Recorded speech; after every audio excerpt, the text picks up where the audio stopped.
from White Rock. It's live. Yes. Live. Welcome. My name is Don Anderson, and this is my fellow organizer, Lori. What's your last name? Embleton. Ambleton. Yeah, that's right. That's right. Lori Ambleton. So this is not the Don and Lori show. This is the community show. So glad that you're here. Now, we will have more people coming, hopefully. And if more people come, we're going to ask you to move toward the wall if you see them coming, okay? So that's fine. Now, live, love, laugh, learn. I want you to think about that in the context of who this woman is. Does anybody here recognize this woman? Yes. Oh, you read so well. You guys cheated. That's all right. You can cheat. Do you know who she is? No. Right, but do you know what she does? She's an MP. Do you know which country she's in? No, UK. She is the minister in charge of loneliness. Yes, it's quite a thing nowadays. In fact, if, loneliness and being obese are kind of at the same level of health risk, interestingly enough. And so tonight, you're not going to be as lonely. So welcome to White Rock Live, okay? So that's one benefit. You're going to live a little longer. The second thing is being heard is so close to being loved that for the average person, they are almost indistinguishable. So as you listen to someone, you love them, and so you're going to love about 10 speakers tonight. And those 10 speakers are going to feel all loved. Yay! Okay? So they're going to be all loved. We're going to laugh together because as you tell your story, you elicit a response. And all of you are going to cheer, and you're going to have a great time with that. And you might learn something. And I think we're going to try something now. I'd like you to turn to the person next to you and shake their hand and greet them, introduce yourself. I know some of you hate this, but do it anyways, okay? That's right, good job. Some of you hate it, but that's okay.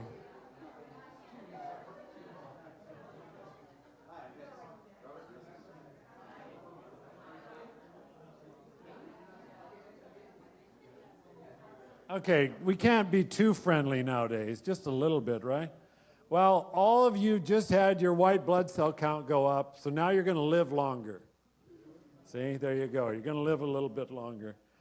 One of our speakers is also speaking right here tomorrow night on beauty and relationships, all the way from Europe. Zan is going to speak tonight. He's our first speaker, and he's also speaking 7 p.m. tomorrow right here. So, Lori, help us through our program, please. So the program, if you've all got one when you came in, excellent. We're going to have a set of 5 speakers to begin, and then we'll have a 20-minute intermission. And at the 5 minutes before we finish intermission, you'll hear a bell ringing. That is your 5-minute warning that the intermission is finishing. Want to get you back in your seats because we'll have a second set of speakers after that. And then we'll finish up with something that we're calling a mix and mingle. And that will be an opportunity to move into the next room, and we'll have a little bit of food. You can Q&A the speakers, talk to some people about what you've heard, and maybe make some new friends. Perfect. Our Wi-Fi is SDA guest 1888, 1888. Why I give this to you is because you might want to live this. Might want to live it. Which one is that? Out back. Out back is the bathrooms. So if you need to use the washrooms, the hallway just next to us here, you can exit back out through the lobby area, and there'll be some signs on the wall where the washrooms are located. Yeah, they'll be locked. Oh, quick, got to get in there. And if you want to nominate yourself or someone else to speak at a future event, back at the lobby table, we have a few slips that you can nominate another speaker or yourself. There's also a website that you can check for future events, as well as putting in your name or someone else's name. So I'd encourage you to do that. Now, as we go through this, realize that this is our first event, our very first. You are here for our very first event. Yes. Yay. First time. This could be of epic historical proportions. Who knows? And you are the first. So, as hosts, we are nervous. Well, Lori's not nervous. I am. Okay. She's a pro. But first time, our speakers might be nervous. So be supportive, be enthusiastic. We have some signs, if you could wave the signs. There you go, some signs, okay. Okay, yeah. So you'll know what to do, okay, so that's good. That's not supposed to be on live stream or camera, but erased on. And it would be appreciated to be as loud as possible. Our speakers have put in a lot of time, so you can show your appreciation by clapping, whistling, cheering, pounding your feet on the floor, whatever it is, make a lot of noise. That would be great. Yes. And appreciate what they do, because most of them say, how do I say all this in 6 minutes, 40 seconds? Kind of tough, so that's going to be good. Now, if you'll all take your phone in hand, please. Yes, please, just out of consideration for the audience and our speakers, would ask that you put all of your devices on silence. That's your Fitbits, your phones, your any other devices that you have that can make a little bit of noise. However, it's okay if you wanted to take pictures or videos. Yeah, anytime you want to take pictures, videos, whatever you want, that'll be good. So I think we've covered all of our basic announcements. Have we missed anything? I think we're doing pretty good. Excellent. Excellent. So White Rock Live, live, love, laugh, learn. This is a picture of my wife and I. My wife will be speaking tonight, of Vanessa holding the poster and her husband Nick beside her. Vanessa was the one who invited Carol and I to our first, how do you pronounce it? Pechakucha. Pechakucha, yes. 20 images, 20 seconds. It was developed by an architectural firm, and they knew that architects could drone on and on and on and on, and so they gave them 20 images, 20 seconds for each image, and they had to be done in that time period. That name is Japanese, and the Japanese translation is chit-chat. So that's what it means, and they were only allowed 6 minutes, 40 seconds. It was designed to be a fast-paced presentation style that replaces death by PowerPoint. Yes. So Vanessa was her name. She invited us to the Anvil Center in Westminster, New Westminster, and there she is, one of the 9 speakers that evening, giving her presentation, along with Judy Christensen of White Rock, who spoke that evening also. And Vanessa is quite an accomplished educator and researcher. She's specialized in First Nations studies and has been asked by the government to produce curriculum. And here she is giving us a tour out at UBC at the museum there. Well, because of her expertise, she was asked when Canada turned 150 to go on the C3 expedition. Canada has 3 C's. 3 C's, got it? Yes, 3 C's. And it was a 150-day tour, I believe, that went all around Canada, and Vanessa participated on the last leg of it on into Vancouver. That was in, 2017? And so that was what she spoke at. And it was such an enjoyable evening, so informative, a great community event. I said, why can't we do that in White Rock? And I kept bugging Lori and others here, why can't we do this? And finally they caved, and here we are. So White Rock Live, here we are. Yes. What do we do next? Introduce the first one? I think we should bring on our first speaker. Okay, can you take this for me? Sure. Okay, look at your program. Our first speaker is Zan Perian from all over the world. He travels all over the place. Our first speaker is going to enlighten us about the importance of beauty in the arts and in our lives. The modern age has largely turned its back on beauty in art, architecture, music, relationships, and politics.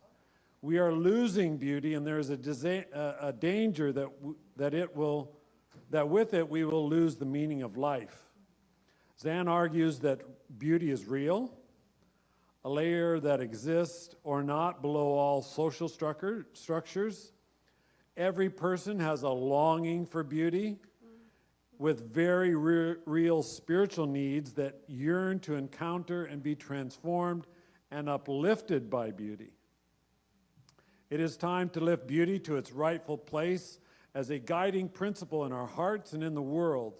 It is time to reclaim the beauty of masculine edge, reclaim the beauty of feminine grace, reclaim the beauty of authentic relationships, and reclaim the beauty of adventure and a life well lived. Please put your hands together and welcome our first White Rock Live speaker, Zan Perian.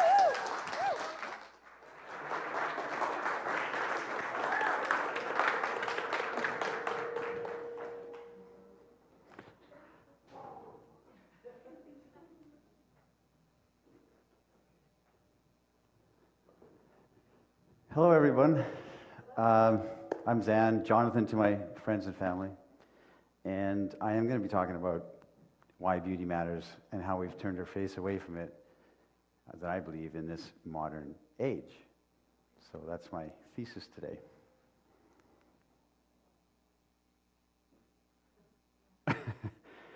The whole history of Western philosophy has been all about beauty as equal to goodness and truth.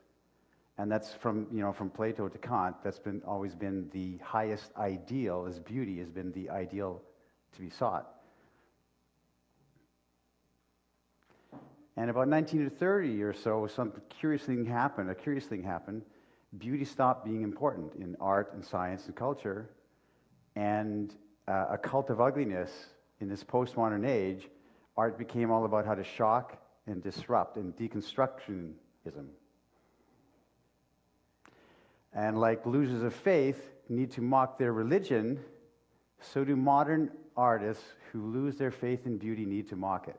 Tracey Emin's bed, an example. This artist woke up, said, I'm a famous artist. My bed, that is art. There you go. And this sold for £2.54 million to the Tate Modern Museum in London. And it's her bed with vodka bottles, condom wrappers, just the way she found it. It's a mockery of beauty and art. So the artist today is paramount. Before, art was always in the foreground. Now it's in the background, and the artist says, look at me, worship me. It's like our Instagram culture, the whole reality TV, it's all about us. Hey, Claudia.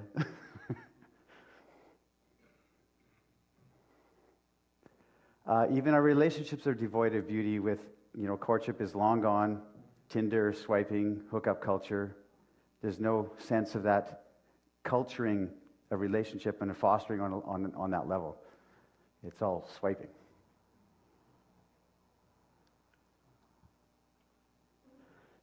Pornography especially, it's devoid of all sense of beauty. It's like tangled body parts, and that's about all it is. We've lost the sense of the beloved, of the other, to be in communion with the other, and it's been stripped. Beauty's been stripped away from it, just like everything else in the modern world. So modern man has turned his face away from beauty, and we will pay for our sins against beauty. We are losing beauty, And there's a danger that we will lose the meaning of life along with it. That's my thesis. I've been thinking about this a long time, and I believe it. The result is our secular age. Without beauty, we have no direct communion and channel to the divine, to the sacred. So it's secular. We have a secular age. We've claimed it as our own. From cradle to grave, we all yearn to encounter and be uplifted by beauty, and it is not. So no matter the religion, atheist, Buddhist, Christianity, all have a longing for beauty. All are moved by a painting, a passage of music, get goosebumps, get the shivers, and science cannot explain it at all. It's the transcendent. The old discussion is beauty a quality of the object observed, or is it in me, inherent in me as the subjective? And I think beauty is neither. It's not in the eye of the beholder or the object. It is a third thing altogether. It stands alone. Beauty stands alone. Beauty dawns on us. It has a quality of dawning on us, like a painting dawns on us. Beauty dawns on us.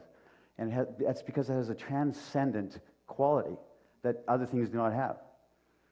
So through beauty, we are brought into the presence of the sacred and the divine.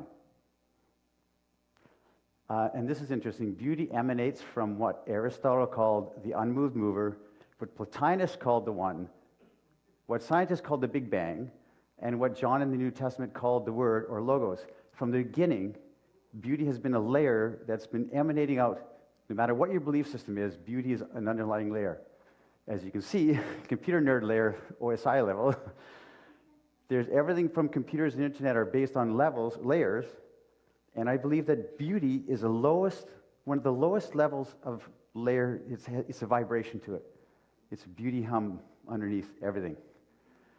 So the political climate, religious extremism, terrorism, all of this today is because we've turned our face away from beauty.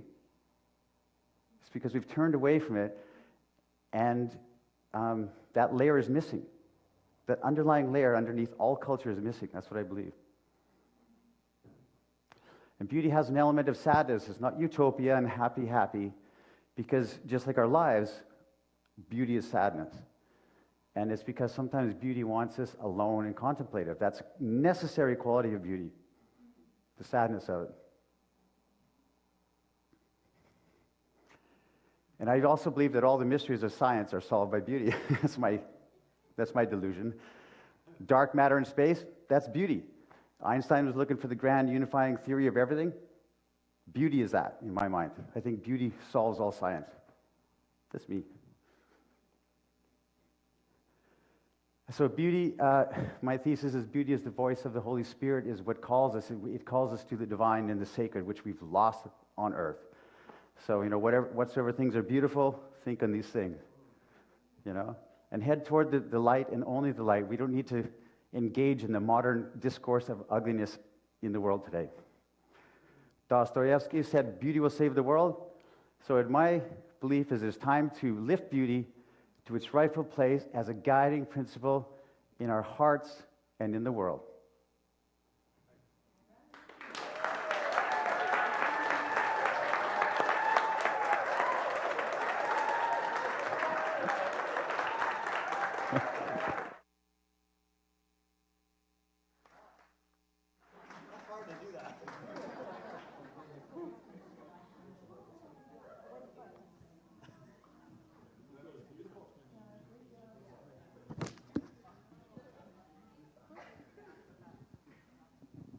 Not so easy, eh, Zan? Some speakers I've seen, they're pushed by the slides or they're pulled by the slides. So, yeah, that's a tough one. I think you're next, right?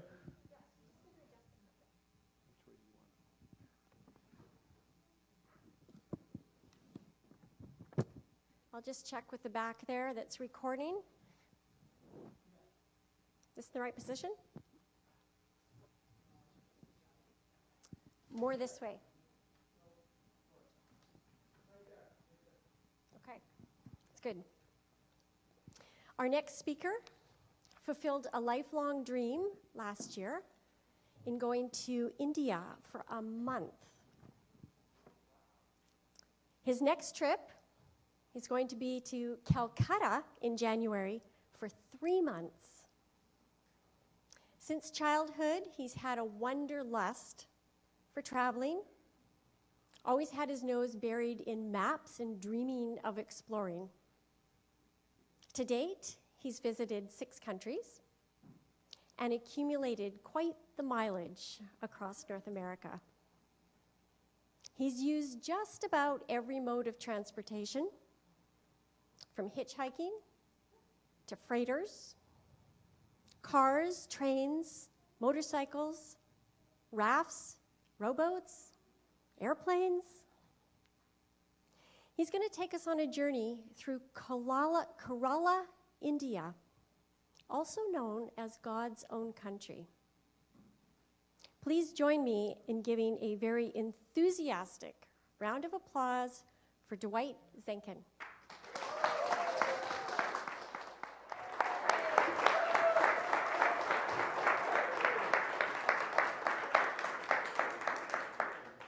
India.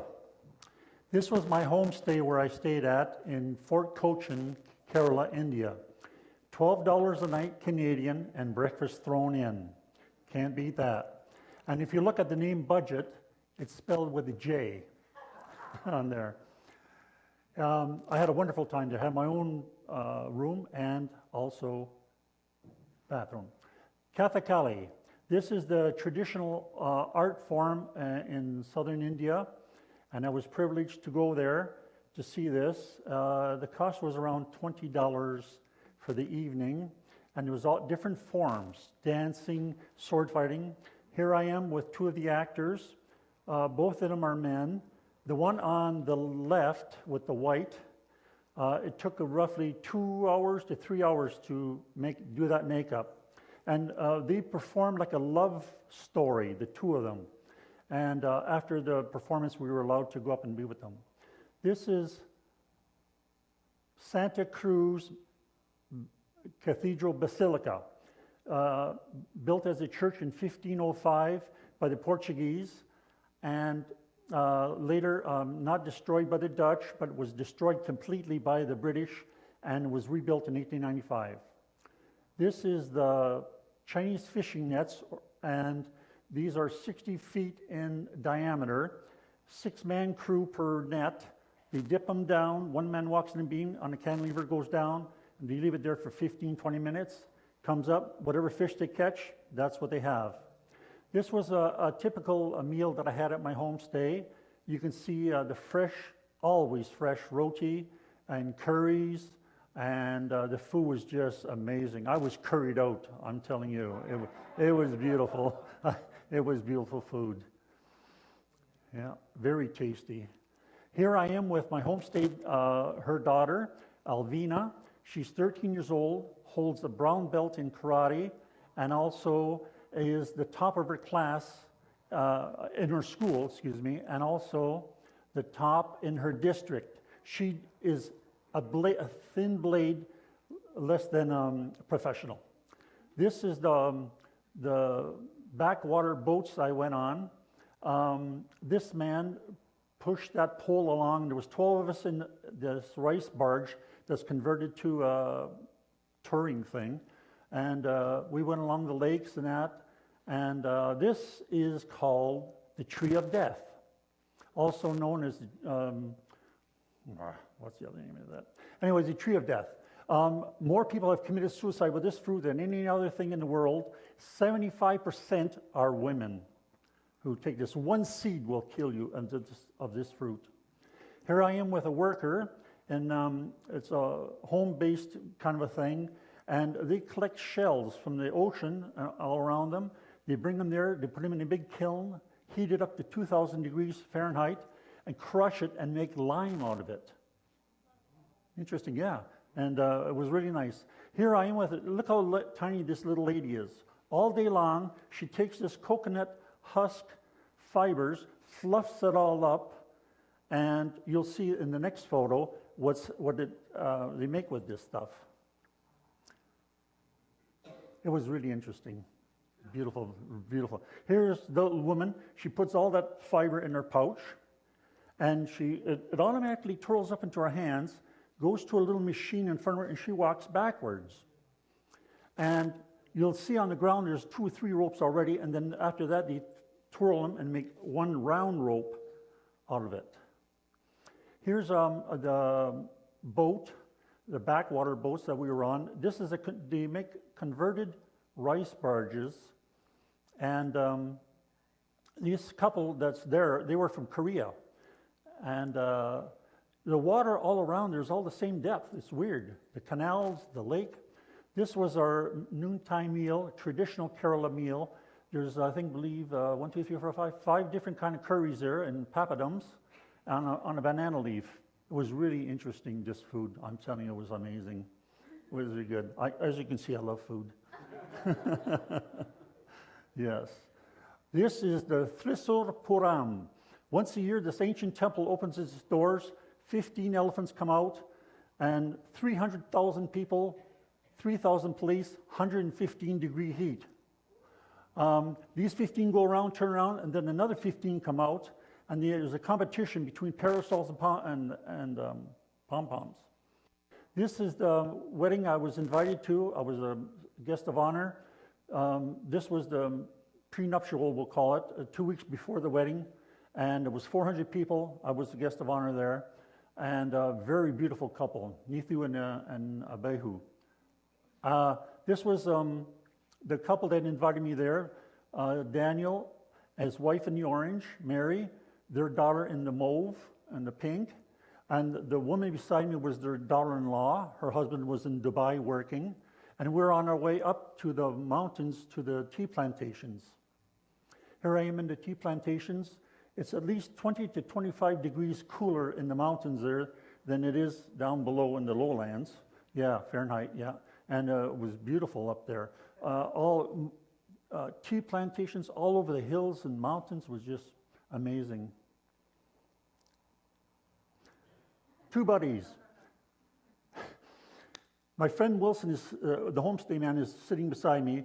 These were 2 boys that had never had a guest come to their house, a Caucasian guest or a tourist per se. The spread was put out for me, and even as you see, they brought out their thing for me. And this is the grandmother of my homestay lady, Linda, and you can see on her face how happy she was to see me. And to me, this is what traveling is all about. Look at the smile on this lady's face. I love that, you know. I love meeting people, and it was an experience. Thank you. Thank you.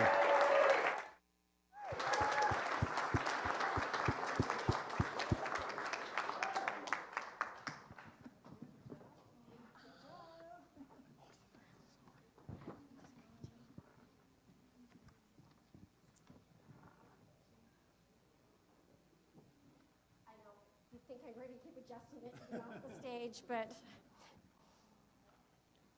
that's good. All right. It's my pleasure to introduce to you a senior marketing director and independent financial planner who is passionate about helping people change lives. She helps educate individuals and families in all aspects of personal finance, with a wide interest in coaching leaders and young individuals in career development. She's spoken at Toastmasters events, colleges, universities, and the Multicultural House of Canada. She enjoys public speaking, traveling, fitness, and giving back to her community. Let's give a very, very warm welcome to April Nalat.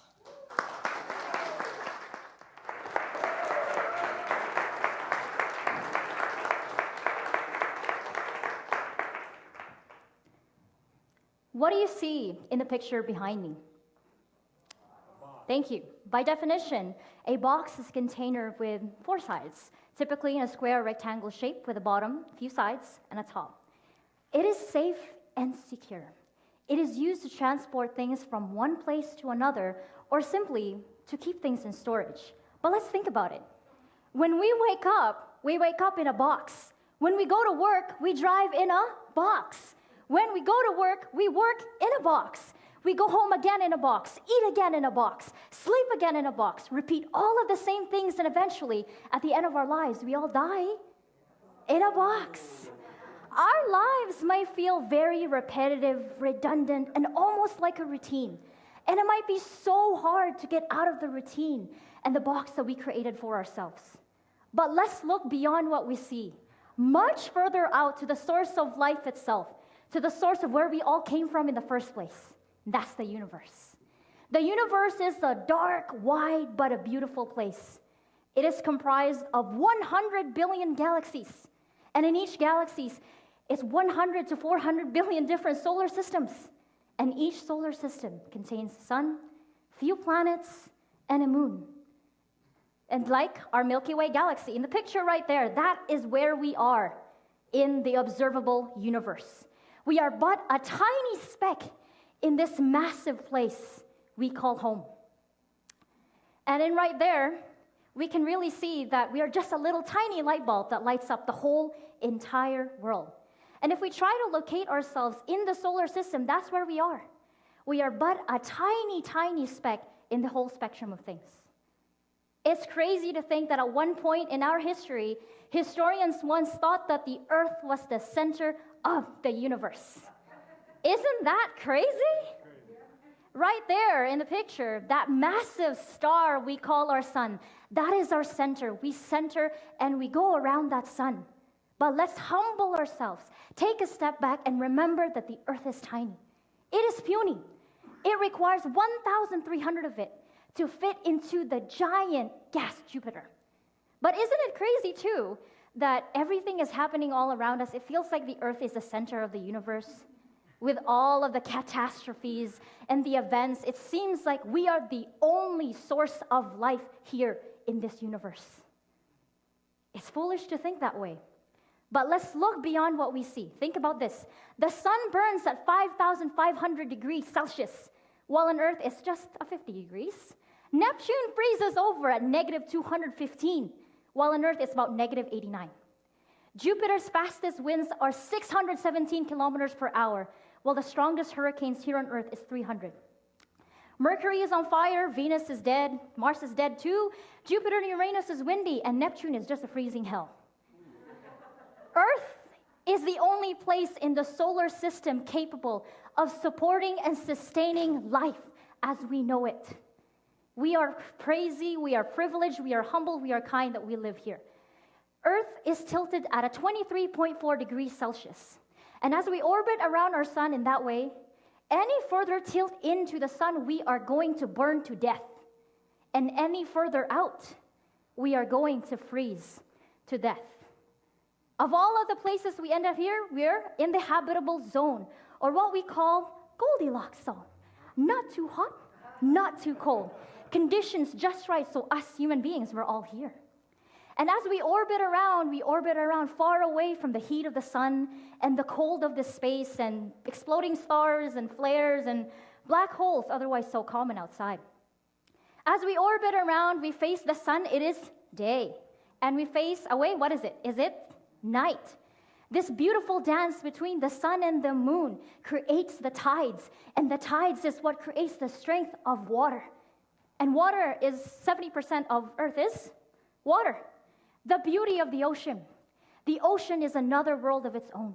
Perhaps unbeknownst to the surface, the world of the surface, the fishes swim, the sharks roam the seas, and the whales sing, and the dolphins dance. Water is the source of life. It gives life to the ocean, to the rivers and the lakes, and also to land. This picture that you see right here, over years and years of movements, it has created the mountains that we see today. The valleys and the fields that are green, teeming with life. The mountains are full of life. The valleys are full of life. Everywhere on the surface, there is life. But we don't have to look further just to see life. Just look outside. Look at the birds that wake us up in the morning. Our neighbors, cats and dogs. That duck we see in the pond behind your house. The forest that we seem to forget. Near or far, city or forest, everywhere you see around us, there is not just humans. Everywhere is teeming with life. Let us not forget the animal kingdom. The mighty lion, the mighty gazelles, the eagles. These predators and preys, they live a life so different from the box that we create ourselves. The predators are so strong, they could destroy us if they willed. And some preys are so small, just like tiny as our fingers. But each big thing and each little thing, we all contribute in this complicated and unique ecosystem called life. So us as humans, us as animals, ocean kingdom, everywhere, even the plants, the air, the moon, we all contribute into this beautiful thing called the circle of life. Of course, Earth has a bigger role in the solar system, in the universe as a whole, but our lives right here on this earth is a miracle. We here today, let us celebrate the life that we have. The life that we have is nothing but repetitive, nothing but redundant, nothing but a box. We are a miracle. We are grateful to be here. So as soon as we wake up the next morning, my friends, I invite you to just take it all in. We are blessed to have this life.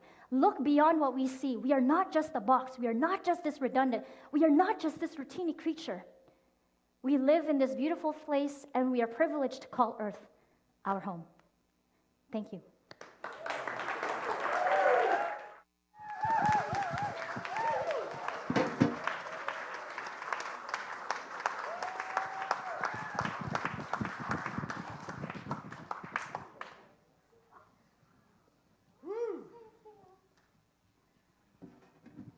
Our next speaker is Iris Wong. Iris is talented. Iris is the mother of 2 young adult girls. She is the wife of 1 man.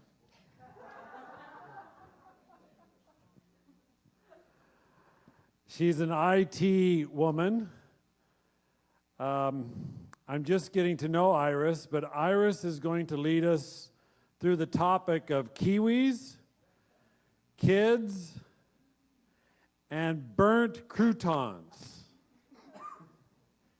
Please put your hands together and welcome Iris Wong. Hi. Thanks. My topic today is about being a mom, raising a family in this day and age, and yeah, all that comes with it. So 17 years ago, I quit my job to raise these 2 kids, and it's been quite exciting, I have to admit. So yeah, we had to make money stretch.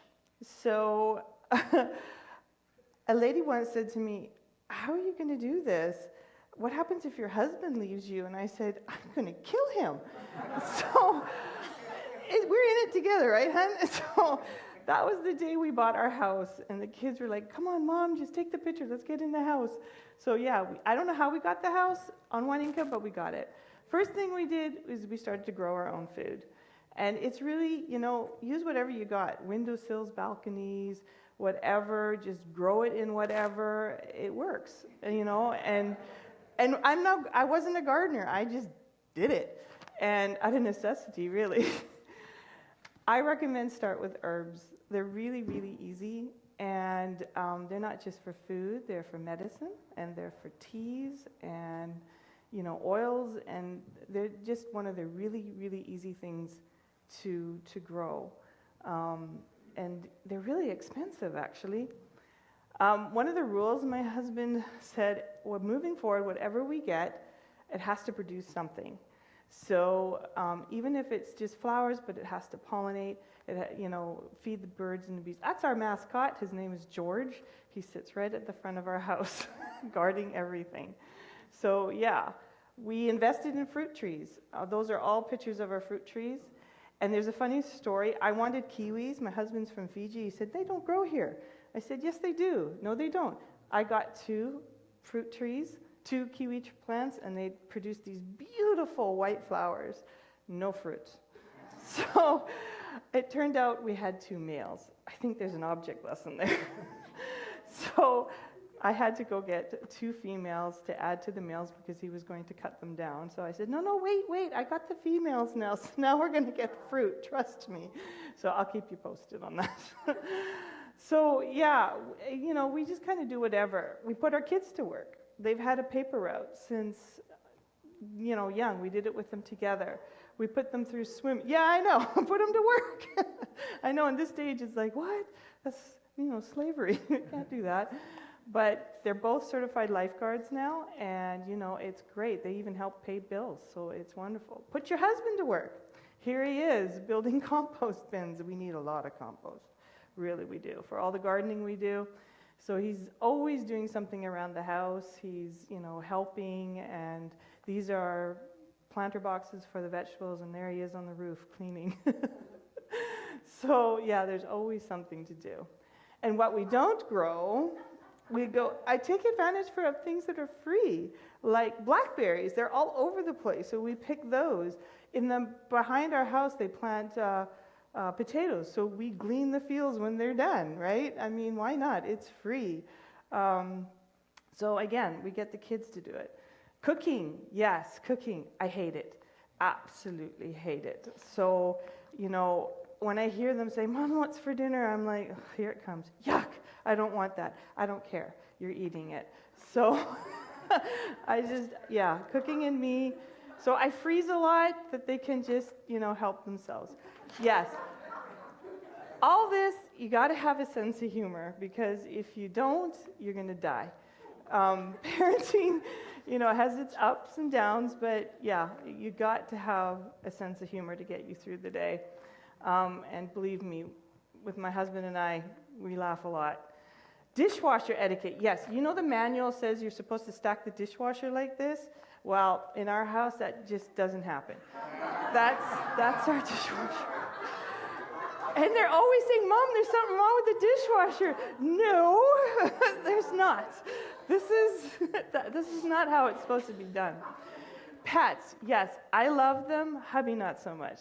Adds more to the chaos, but we've had everything. So we love them, and I said, hey, honey, it teaches them responsibility. No, it doesn't. It adds to my work.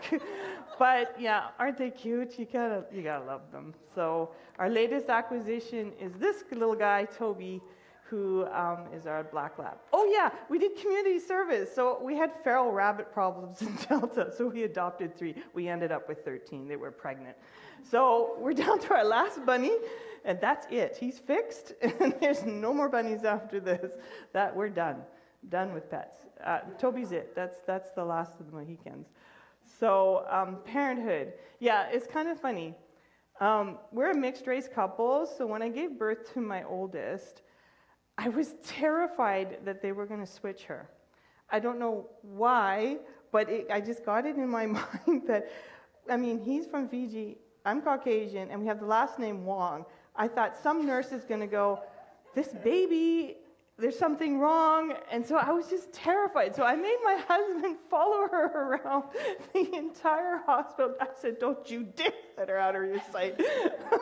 Because I was just terrified. Blame it on hormones. I don't know. It was just, that's my life, organized chaos. So it is organized, really it is, but yeah, what can I say? It's all over the place, and every day I do wake up with a plan. I really do. But yeah, with the pets, the kids, husband, yeah. Mm-hmm. This is what I say to myself every night and every morning. No, not so much. It doesn't happen. Because, you know, kids are always throwing a monkey wrench into something, right? And yeah, I could continue forever with what they come up with, and yeah. So burnt croutons comes from the fact that I have not yet been able to produce those croutons. Every time I say, okay, I'm going to watch these puppies as they're in the oven, the kids get into a fight, the dog makes a mess. It's all over the place. So thank you.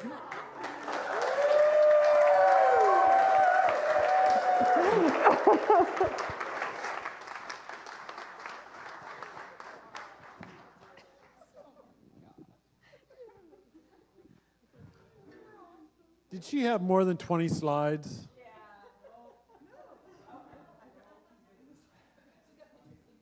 Okay. We love you, Iris. Wasn't that great? Wasn't that great? Fantastic. You're introducing the next one, aren't you? Yes, I am. Please, please.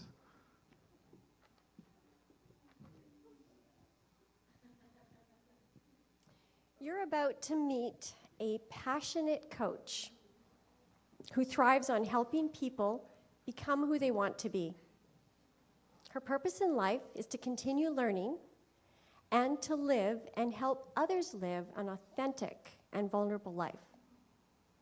She's recently retired from the financial industry after a successful 40-year career in coaching and in leadership. When she's not volunteering at numerous community programs, she can be heard singing in her rock band, dancing Zumba, cooking, entertaining friends, and enjoying good wine. She's married, has 2 daughters, and 3 grandchildren that she absolutely adores. Ladies and gentlemen, let's give a warm and very big welcome to Ingrid Boss.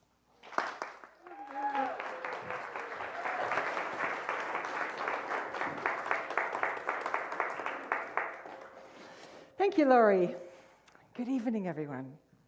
Have you ever wondered why so many of us, we seek happiness and yet because of our behavior, we never get there?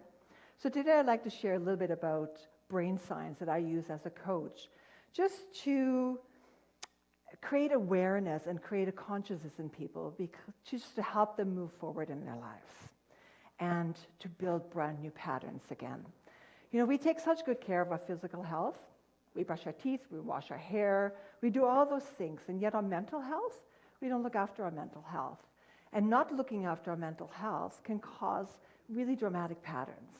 So if you look at the brain right here, it consists of many regions. One is the prefrontal cortex, which is our front brain, and then our limbic system, which is the amygdala, and as well as our left and right center. All 4 parts have their unique function. Now, one without the other creates complete dysfunction. It's kind of like the oil and vinegar theory. It's a cool theory. So think about oil and vinegar are both distinct, yet when we put them together in a dressing, just in the right amounts, they taste delicious. Otherwise, it would taste horrible if it's in the right balance. So imagine our brain in the wrong balance. When we're using the different brains, it's not going to work out well. So the limbic brain is our instinctual brain. This is the instinct we're born with. It warns us of danger. It is the fight, flight, or freeze functions. We feel things from our limbic brain, and we use our instinct. So using it on its own can be very, very, very dangerous. So the prefrontal cortex is a higher brain. It analyzes things and it questions if it makes sense. So for example, if I buy a house, I will look at it, the cost, I will look at, does it make sense for me to buy it? But if I don't use my limbic brain when I make the decision, the house might not feel like my home. It's not going to feel right at all. So as I mentioned, the limbic brain is our instinctual brain. It's responsible for emotions and for memory. It's constantly monitoring for threats. We feel and we act on what we feel. So here we have the 7 levels of consciousness. The top 4, as you can see, are the ones we actually want to be practicing. But we have to practice them and become aware of them. Unfortunately, most of us live below the line: frustration, fear, and hopelessness. But the brain always goes to the easiest place, the patterns that we practice. So when we're integrating both the prefrontal cortex and our limbic system in the right balance, we can recognize where we're at and where we need to go. And then we can create new patterns that will actually lead to better practice. And we can have courage, engagement, and innovation. So awareness and paying attention to patterns is so, so important. We cannot improve behavior if we're not aware of those behaviors. So frustration, fear, and hopelessness lead to loneliness, rejection, and failure.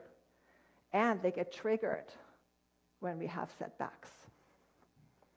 So the 7 amazing qualities of prefrontal cortex are on the screen there. So it's not just analytical, but it allows us to see the bigger picture. It allows us to see the shades of gray and empathy for ourselves and for others as well. So sometimes we're too much in our prefrontal cortex, sometimes we're too much in our limbic brain. And when we're too much in our prefrontal cortex, we can be cold, we can be unfeeling. But sometimes we have an amygdala hijack. This is when we react on just our emotions, and everything becomes just impulsively. But we have a choice of the patterns that we have formed and how we respond to others. We definitely have a choice. So using both of our brains in balance will provide us with the ability to be above that line that I mentioned earlier. So a little bit about our left and right brain. It's so interesting. The right sees everything, but nothing specific. So if you're in a forest, I can see the whole forest, but I can't see the trees. Whereas on the other hand, the left sees all the bits and pieces. So I can see the trees, but I can't see the forest. So again, being aware of that, I have to use both sides of my brain so that I can see those trees and I can see the forest as well. Very interesting. But when the brain is under stress, the behavior becomes completely reactive. Automatically, it goes into anything that we have learned before. And as we mentioned, those low ones, automatically I can go into those low patterns because I've practiced them over and over. So the left side will go rigid, and the right side goes into complete chaos. So a more desired pattern is when we're more conscious, we create positive patterns. It shows up, but we need to understand when the left brain is too structured, we have to call a little bit on the right brain to give us a little bit more freedom. So again, awareness creates that. Oh, I'm too structured. I have to get a little bit more freedom to the way I respond.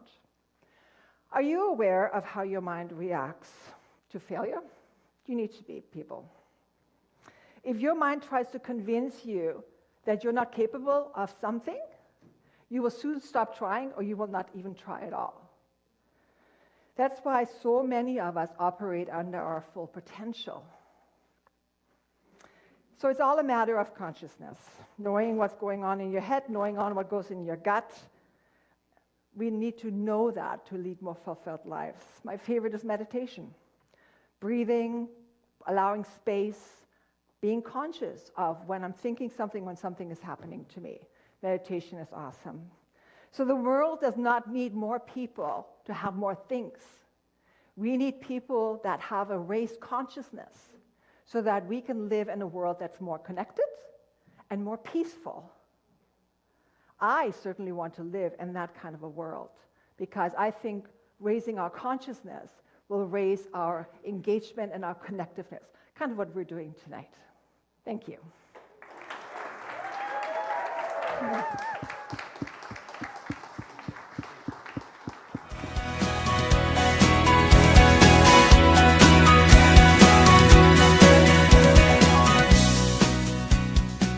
Okay, we are ready to go for round 2. All right, are you ready? Woo! Yes. Fantastic, fantastic. If any of you want a different view, you can go up the stairs to the balcony. I see some people up there in the nosebleed section. Good to see you. So, on the screen, we see some dates, and we see different time starts. So if you want to take your phone out and put these in your phone, our next White Rock Live, number 2, is March 2, 7 p.m. Then June 1, 7 p.m. And next fall, I think we're shooting for the 3rd week in October, not the 3rd week in November. So we want to up it to just after Thanksgiving next year, 2019. So that's great. We're ready for speaker number 6. Lori, please come and introduce her. Next, I am going to introduce a speaker who bubbles with enthusiasm and energy. She lives in Langley with her boyfriend Cameron and their dog King, and she's earned the nickname Kelly Monster. And that's a bit of a sordid story where she could not stop eating cookies. You'll have to ask her about that. She loves adventure and is going to share with us one of her adventures to New Zealand, where she bungee jumped and rode the world's largest swing.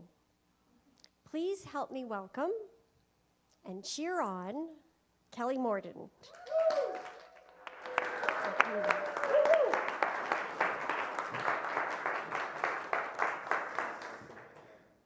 Hello, everyone. My name is Kelly Morden, and I'd love to share with you 20 lessons I learned while traveling solo. So, lesson number 1, book your flights before you tell your mother. In November 2014, I traveled to New Zealand, and I booked my flights before telling my mother so she couldn't convince me not to travel all by myself. Yeah, she wasn't very happy about that. She had some tears. Yeah, good times, right, Mom? Lesson number 2, plan your first 48 hours and live the rest of your travels in the moment. When I first landed in New Zealand, my first reaction after settling into my hostel was, okay, now what? This is when you start exploring. Pick up brochures, ask the locals. You never know what new adventure waits for you day to day. So lesson number 3, invest in a selfie stick. When you're a solo traveler, you need to be able to capture moments with you in them. Many people laughed at me when I walked around holding this selfie stick, pointed at me, and looking back on my photos 4 years later, I am so happy that all of my photos have me in them. Here's another one. Lesson 4, don't let money limit you. These travels might be a once-in-a-lifetime opportunity, so take every opportunity to do and experience everything that you want. I'm not going to lie, I traveled for 3 months mostly on my credit card, but I do not regret it for 1 second. I did not miss a thing. So lesson number 5, dance in the moment. Don't let planning tomorrow get in the way of enjoying today. Of course, there's planning involved when you're traveling, but don't let that get in the way of you embracing every single second. Take a deep breath and look around. Take note of the smells and the wind in your hair. Lesson 6, let the best version of yourself shine. You know that little gremlin that lives in your head that tells you you can't do it or you're not good enough. There's no room for that little dude on your travels. So when your gremlin shows up, put him to the side because there's no one out there passing any judgment on you. Speaking of judgment, that leads me to lesson number 7. Remove the word judgment from your vocabulary. When you fear that others are judging you, you hold yourself back from being the person that you want to be because you're focused on being the person you think others want you to be. Who cares? You are in front of others. Be the you that you want to be. Lesson 8, embrace the beauty in making new friends. This is a photo of me during the Christmas season with a gal from Belgium and a fellow from France, and we were the 3 best friends that anybody could have. We spent hours giggling and laughing together, and there was a huge language barrier between us, but that didn't stop us from embracing the joy we had in each other's company. Lesson 9, live present in every moment. Don't think about what you're going to do tonight, or what you're going to do tomorrow, or what time you're checking into your hostel, or catching the bus. Breathe. Think about right now. Moment just like this. Deep breath. We're here. Lesson 10, take the time to reflect on the beauty around you. This is a Pahutakawa tree, also known as the Maori Christmas tree. It blooms full with red flowers in December each year during the New Zealand summer. Another deep breath. Wow. Lesson 11, spend time with yourself. On this day, it was nearly Christmas, and I journeyed on this walk along the ocean with my bare feet in the sand and was in awe of these beautiful Pahutakawa trees. I took this time to enjoy the moment and reflect on what was most important to me and who I wanted to be for myself. Lesson 12, allow yourself to be okay with feeling homesick. There were loads of moments where I wish I had my family right by my side. Every day I would think, wow, my dad would love this. It's okay to feel homesick and wishing to enjoy these moments with your family. Take those moments and enjoy them extra well so you can share the details back with them. Lesson 13, say yes. Have a fear, feeling nervous or scared? Push yourself to try new things and say yes. On this day, myself and my fellow travelers had completed a wine tasting at the winery, followed by heading out into the ocean to feed real live stingray with a buzz on to boot. Say yes, even if it sounds outrageous. Lesson 14, if it doesn't scare you, then it's not worth it. White water rafting on the river with the largest waterfall drop in New Zealand was terrifying. Scary, must be worth it. This was Christmas Eve 2014, and it was one of the most memorable days of my travels. Lesson 15, push yourself outside of your comfort zone. Here I am at the peak of the Tongariro Crossing, also known as Mount Doom for the Lord of the Rings lovers out there. I am not particularly athletic, but I was determined to cross Mount Doom. This was the most difficult hike I have ever completed in my life, but oh my God, was it worth it. Lesson 16, give yourself permission to be you. Do the things that you want for yourself. Be the you that you really want to be. Not sure who that you is? Try different versions of you with different people that you meet and see which you like the best. Lesson 17, jump off bridges before you tell your mother. At the end of this day, I uploaded a video of me jumping off of the world's first commercial bungee site. Called my mom and sent her the link to the video. She was very thankful that she didn't know about my throwing myself off the bridge until after it had happened. Oh, here we go again. Lesson 18. Let yourself be wild. Do the crazy and wacky things that you want to do. This is the canyon swing, and there were over 90 ways to throw yourself off of this cliff. No matter which way you do it, you end up swinging through the gorge, screaming, and just laughing to yourself. Lesson 19. Enjoy every moment. Do the things you want to do and take time to be with yourself. This is how you heal from the things that wear on you through life. Reflect on your pride in getting through those tough times and remember how strong and brave you really are. And finally, lesson number 20, share your adventure with your best friend after you've had some adventure on your own. After 3 months of the most amazing travels of my life, my best friend in the whole world joined me for the last 2 weeks of my travels, and I was able to share a small piece which will forever be in my heart. Thank you.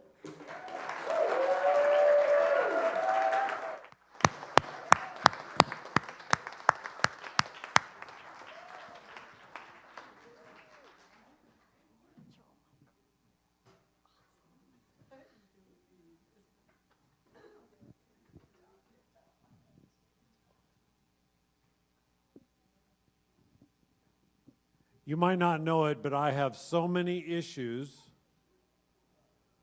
that I could not afford a psychologist by the hour. I had to marry one. Next up is Carol Anderson, my wife, who has a private practice in Port Moody. She, like Zane, loves all things beautiful. Her best rainy evening would be a warm fire, a good book, and a cat on her lap.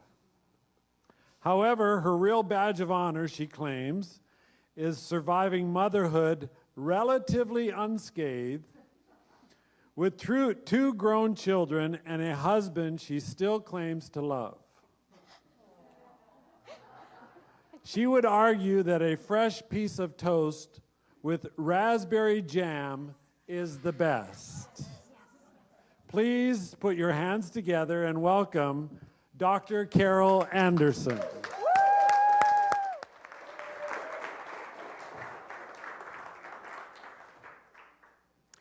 So I want to talk about jam and the paradox of choice.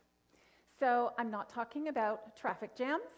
I'm not talking about an emotional jam. I'm actually talking about jam that you put on toast. You might have had some jam for breakfast this morning. It might even tantalize your taste buds tonight, but I'm going to talk about jam. If you go to the grocery store, you're going to find 30,000 items in your grocery store that you could choose from. If you're going to go to Amazon, there would be 2 million titles that you could choose from. There's thousands of careers. And if you're a young single guy, there's hundreds of women on the dating sites. There has never been more choice than today. And in fact, we think that this is actually a measure of progress. We judge our society by how many choices that you have. And we think it's good to have all these choices, and it's very satisfying to have all these choices. And if we were to go to some place where you didn't have those choices, we would think that we're hard done by. We're a little bit like the kid in the candy store.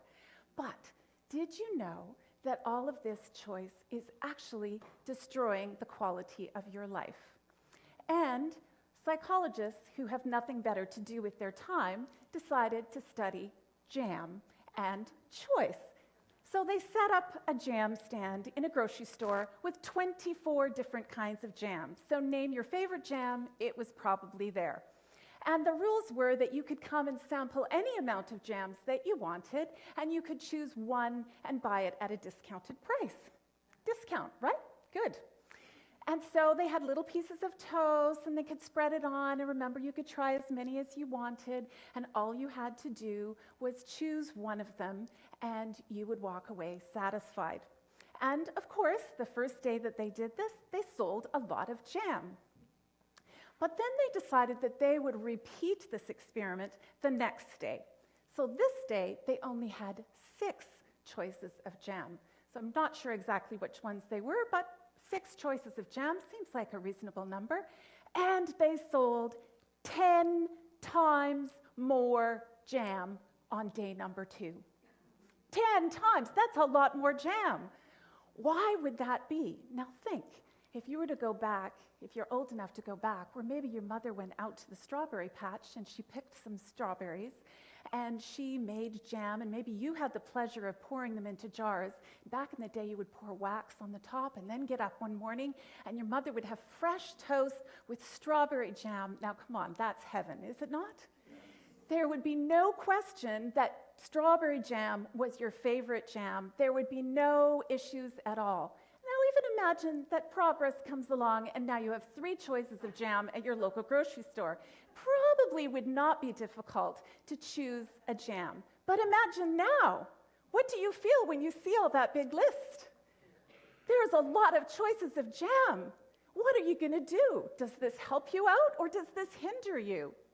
Well, let's think about it, because the research, 10 times more jam with only 6 choices. You might be overwhelmed.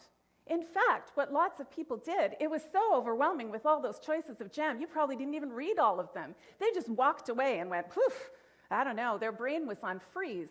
Forget that. They weren't going to buy any jam that day. But then you might have a different emotional reaction. Instead of feeling really overwhelmed, you might be rigid. You just go for your favorite, and that's it. You're not looking to the left or the right. Just go for your favorite jam, and that's how you get through it. And you just kind of ignore all those overwhelming pieces of extra jams sitting there. Just go strawberry, that's what I like. Or perhaps you walk away with an analysis of paralysis, right? Or maybe it's paralysis of analysis, whatever it is. And you are uncertain, did I get the right one? What if I had chosen that one? Really, maybe that one would have been better. Ah, shoot. You don't exactly feel satisfied because you wonder if there's another kind of jam out there that would have tasted better. Or maybe you're just addicted.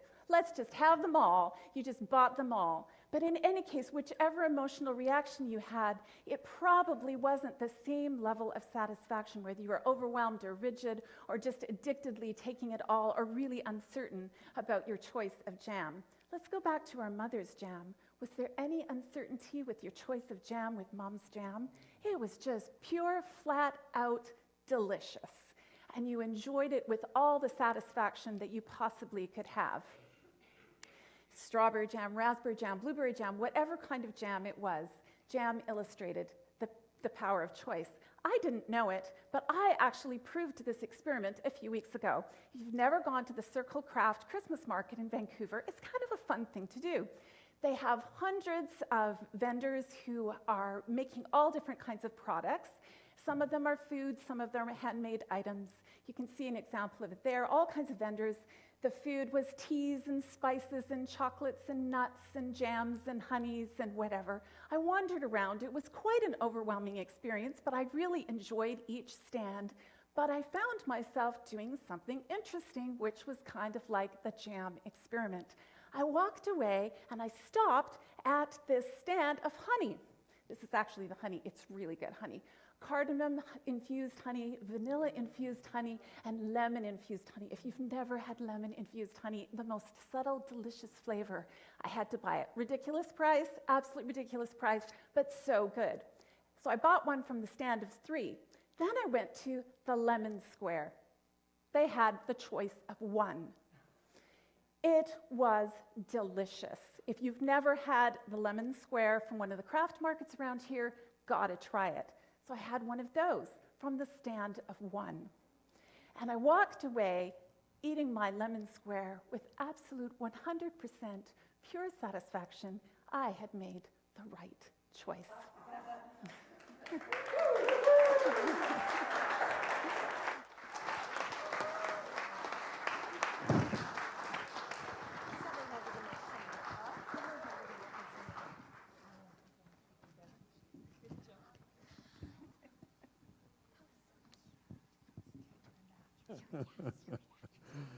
Oh, love it.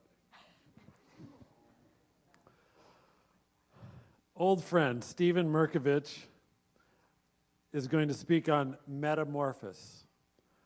Our next speaker, Stephen, is passionate about plant-based living because it saved his life.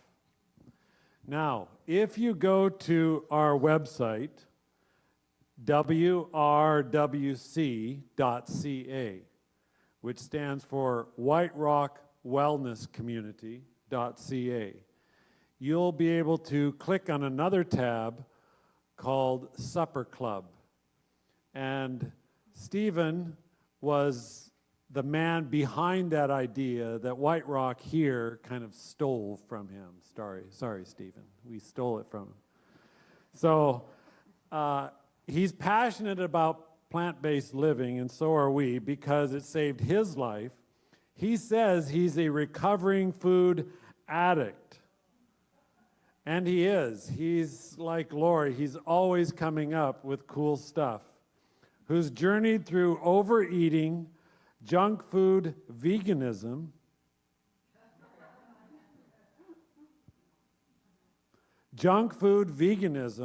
and finally found the life-giving ways of a whole foods, plant-based style of living. 5 years ago, he founded a small community organization. Here it is. Think Green Supper Club. Think Green's pop-up dinners have helped hundreds of people by introducing them to plant-based cooking and supporting them by breaking down the stigmas and myths that many people encounter as they transition to a better way of eating. Please put your hands together and welcome Stephen Merkovich.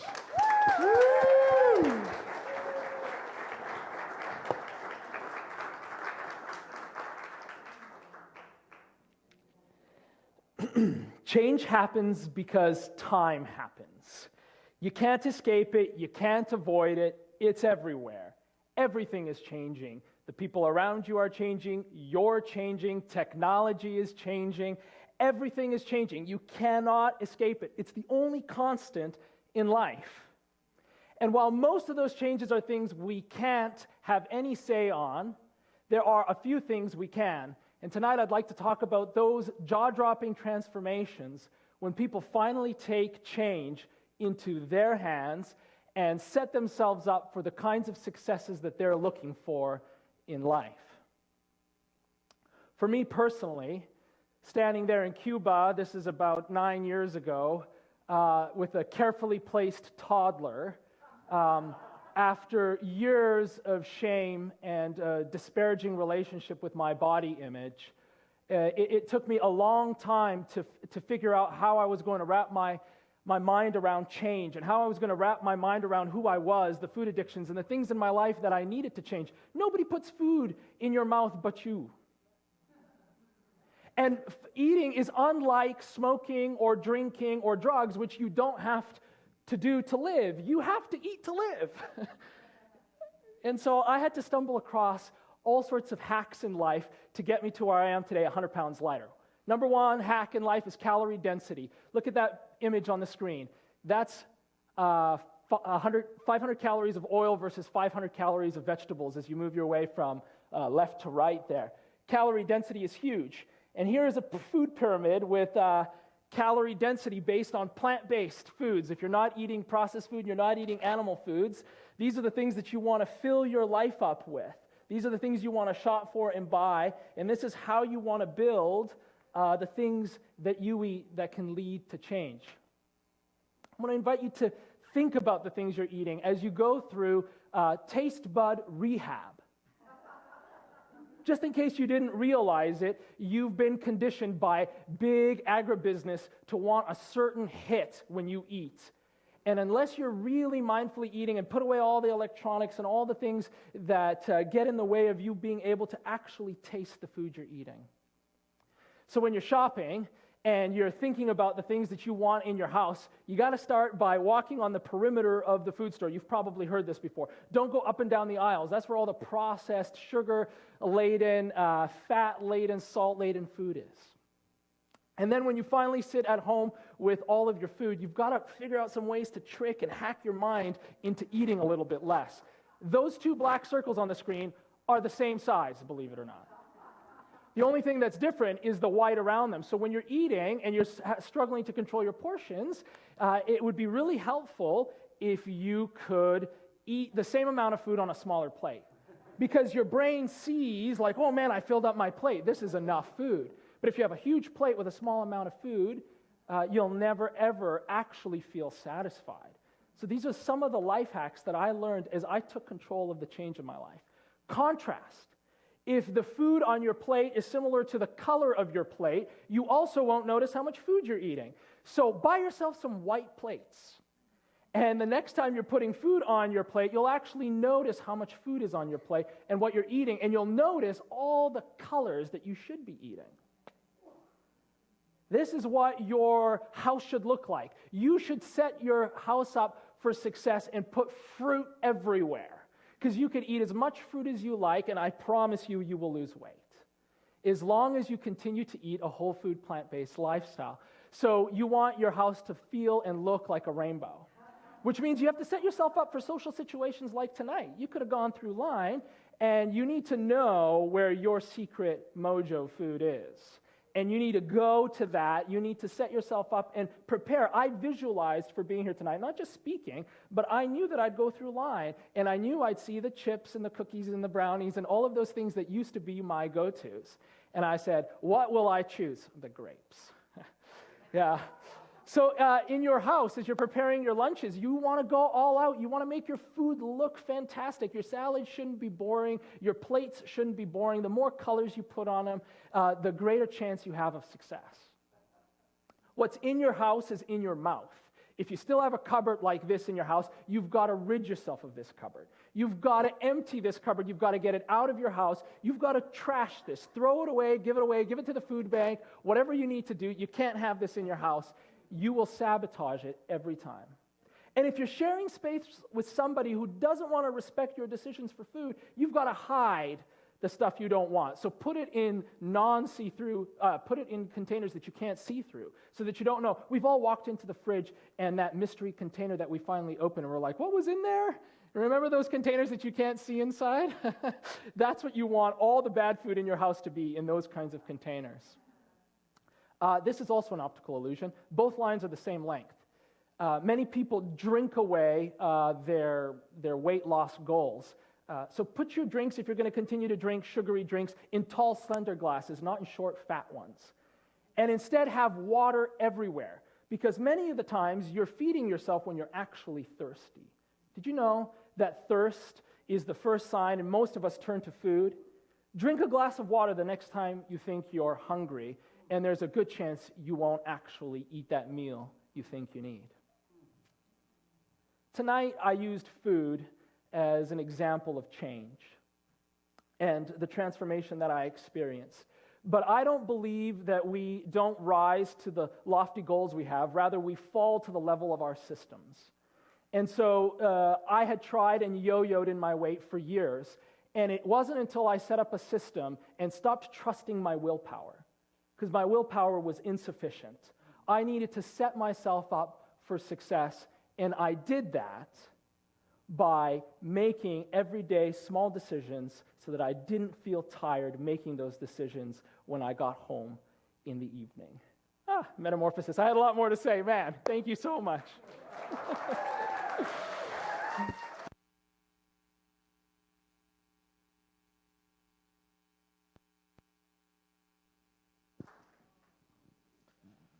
I want to personally thank Steve because Steve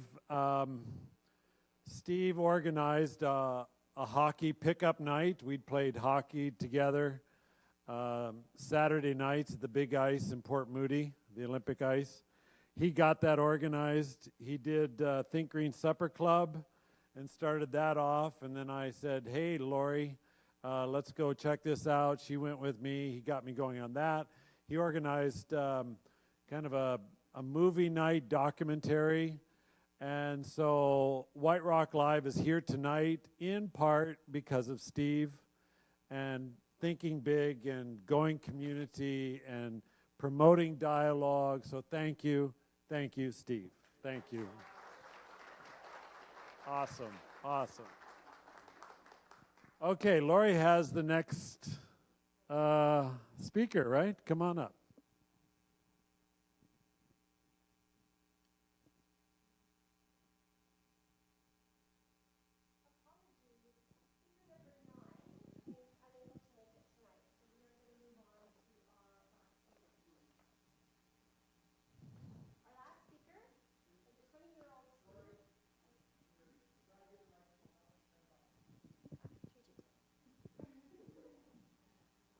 Our last speaker is a 20-year-old student currently studying the fine arts at Capilano University. She loves to travel, eat good food, and enjoy the great outdoors.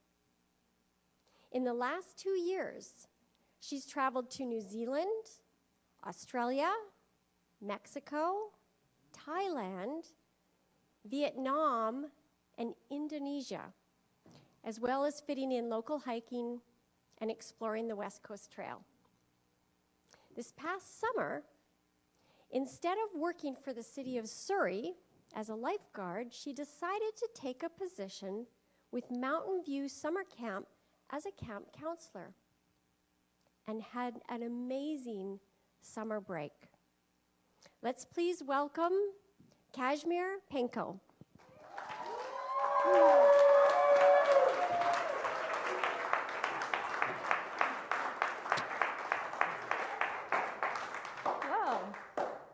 Hello there, everyone. How's everybody doing? Good? Yeah. Excited for refreshments, right? I am. Anyway, so as they said, I decided to take a break from my job this last summer, and I worked out pretty much in the wilderness. It was in the middle of nowhere. This is the team that I worked with. This is the staff from Mountain View Summer Camp. We had a lot of fun together this summer. The top photo is a picture of us when we all hiked up to this place called Third Ledge. You can oversee the whole campgrounds. It's really cool. This is the wildlife that we see out at the camp. This is just what we're surrounded by, the fun, loving creatures that we come across, including bears and cougars, but whatever. That's always fun.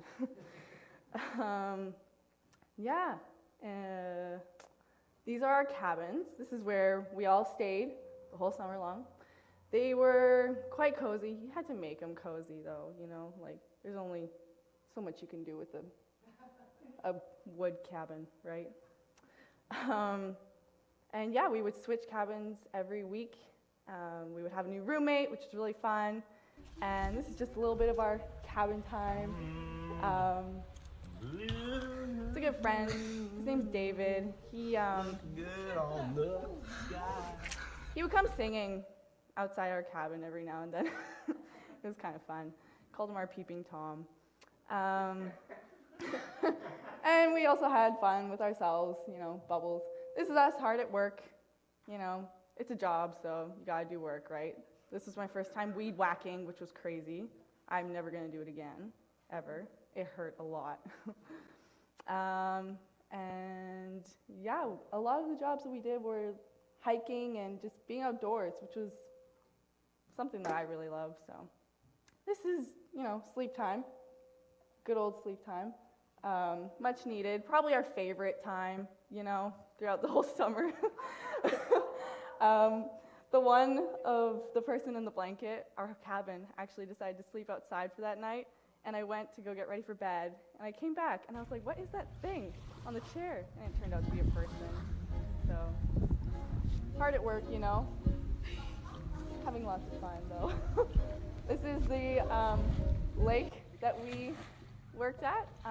I was a part of the waterfront team, so got to be out at the lake every single day, which was really nice. Quite fun. And when I wasn't at the lake, I was at the pool. As you can see, it's really busy. Ready? And hello.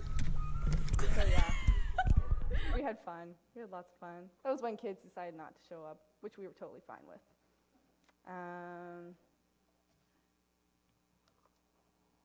Yeah, that's us at the lake again.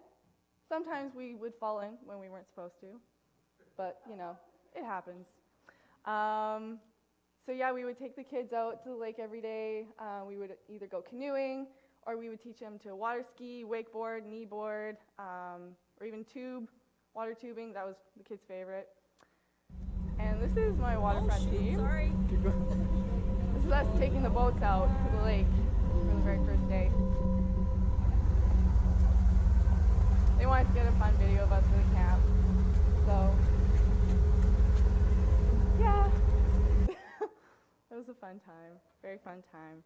This is my first cabin that I had fun with. They were the baby cabin, so, lots of drama, lots of kid drama. They were crazy, nuts, and loved and hated each other, so, but it was still really fun. I didn't get much sleep that week at all.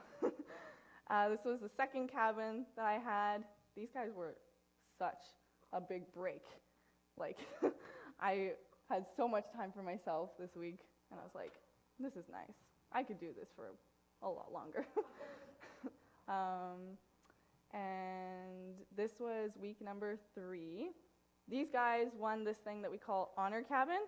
So you have to collect these points every day for the cleanest cabin, cleanest meal space, and at the end of the week, the cabin that had the most points, they would go to Dairy Queen.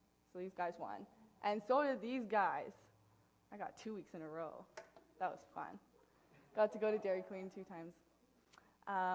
These guys were a wild bunch. They were insane, but I loved them. They were really fun. They made the experience a lot more better, And yeah, actually, those guys didn't get to go to Dairy Queen. Dairy Queen was closed, even though they knew we were coming, but whatever.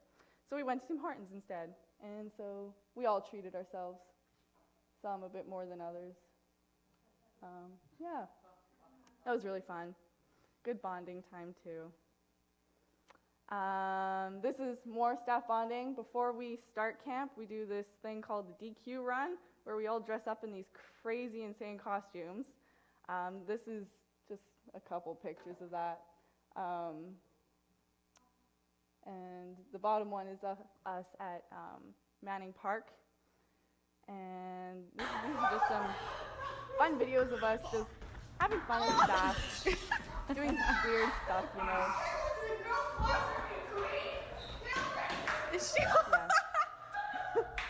So that was always fun. We managed to have some time to spend together, which was always a good time.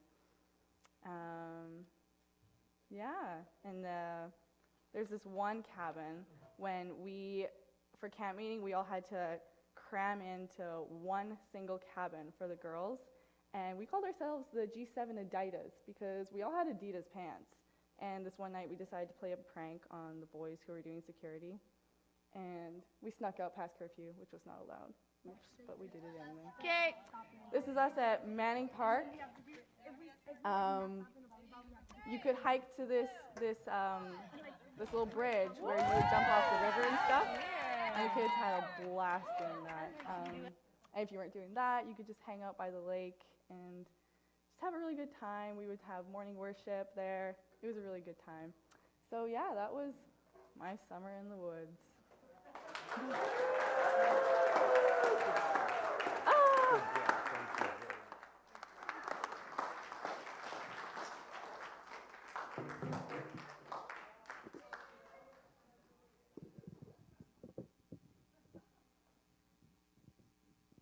So I think we had quite a spread. What was our youngest speaker? 20, okay. And our oldest, oh, well, we won't recognize. Oh, Dwight, were you the oldest? Okay, very good. Dwight is older than I am. That's good. Okay, so we want to invite all of our speakers up. I think that's what we want to do first and get a picture of them. So we want to invite them all up here.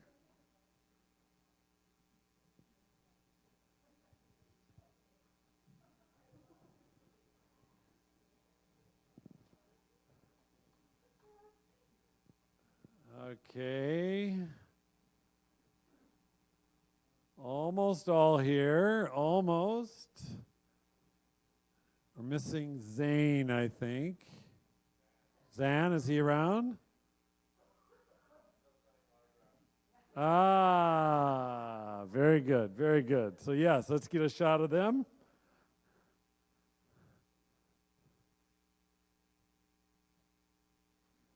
Okay, let's give them a round of applause.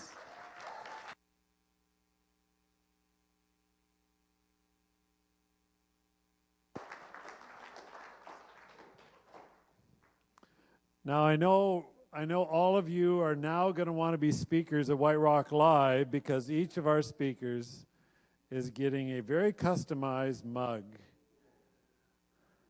Yes. And yeah, 2 colors. And if you want to, yeah, hey, there he is. Good, good. We need another shot then. Need another shot. Yeah, we'll get you with a cup. We'll get you with a cup too. How's that?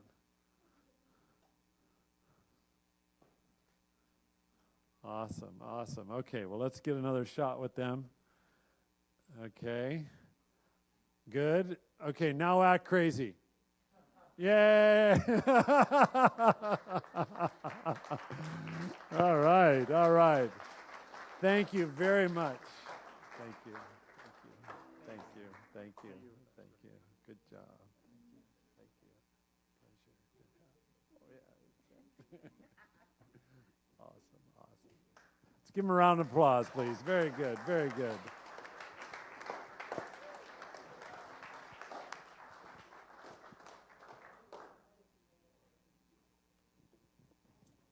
We also wanted just to give a big shout out to the cheer team here in the front with the signs. Yay. Our greeters at the back and the technical team that ran all the presentations. The photographers that we had and the event organizers. Thank you. So that's it for our presentations tonight. We invite you to move. You want to talk about that? Yes, please. My computer, please.